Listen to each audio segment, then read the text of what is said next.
Breaking news आहे नाशिकमधून। नाशिकमध्ये पुन्हा महायुती आणि महाविकास आघाडीचे कार्यकर्ते आमने सामने आलेले आहेत। सिडको भागामध्ये दोन्ही गटाकडून जोरदार घोषणाबाजी करण्यात आली। सिडको परिसरातील ही घटना आहे। दोन्ही गटाचे कार्यकर्ते आमने सामने आले, त्यामुळे काही काळ तणावाचं वातावरण निर्माण झालं होतं।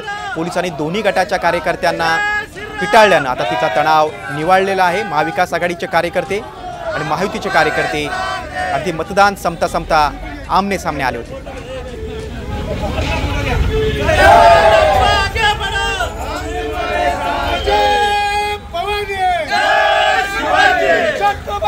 शिवाजी महाराज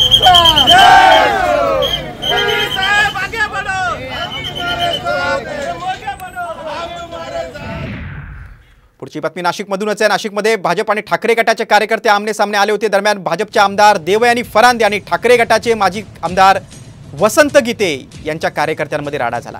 फरांदे या मतदान कार्ड तपासत असल्याचा आरोप झाला आणि यावरूनच पुढे वाद निर्माण झाला।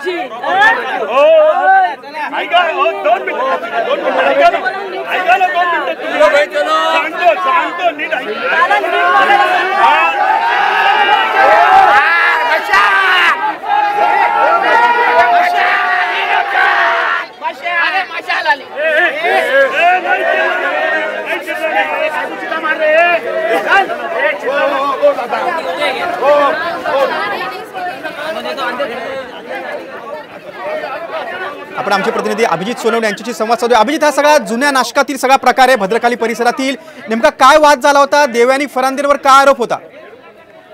नक्कीच गिरीश, दुपारच्या सुमारास भाजप आमदार देवयानी फरांदे जुन्या नाशिक मधल्या भद्रकाली परिसरातील मतदान केंद्रावर त्या ठिकाणी पाहणी करण्यासाठी गेलेल्या होत्या आणि त्यावेळी त्यांनी आरोप केला की ठाकरे गटाचे अनेक कार्यकर्ते मतदान केंद्राच्या परिसरामध्ये मोठ्या संख्येने त्या ठिकाणी जमा झालेले आहेत, तिथेच रेंगाळत आहेत आणि येणाऱ्या मतदारांवर देखील प्रभाव टाकतायत, अशा पद्धतीचा आरोप देवयानी फरांदे यांनी केलेला होता। आणि त्यानंतर मग देवयानी फरांदे आणि माजी आमदार वसंत गीते आणि ठाकरे गटाच्या अन्य पदाधिकाऱ्यांमध्ये त्या ठिकाणी शाब्दिक चकमक उडाली आणि वादाला सुरुवात झालेली होती।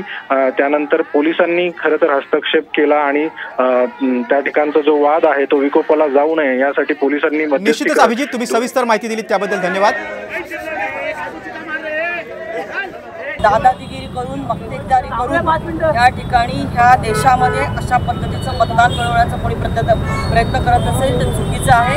हे हिंदुस्थान आहे आणि हिंदुस्थानमध्ये जर माझ्यासारख्या हिंदू भगिनीलावरती मी गेल्यानंतर मी ते लोकप्रतिनिधी असताना जर माझ्यावरती कोणी हल्ला करण्याचा प्रयत्न करत असेल, मला कोणी त्रास देण्याचा प्रयत्न करत असेल, हे अत्यंत चुकीचं आहे। काही लोक त्या ठिकाणी जमलेले होते, त्या ठिकाणी मोठ्या प्रमाणामध्ये जमाव अचानक जमला आणि त्या ठिकाणी त्यांनी घोषणाबाजी करायला सुरुवात केली, मला अरेरावी करायला सुरुवात केली आणि अशा पद्धतीचे जर विषय असतील तर ते आम्ही खपवून घेणार आहोत।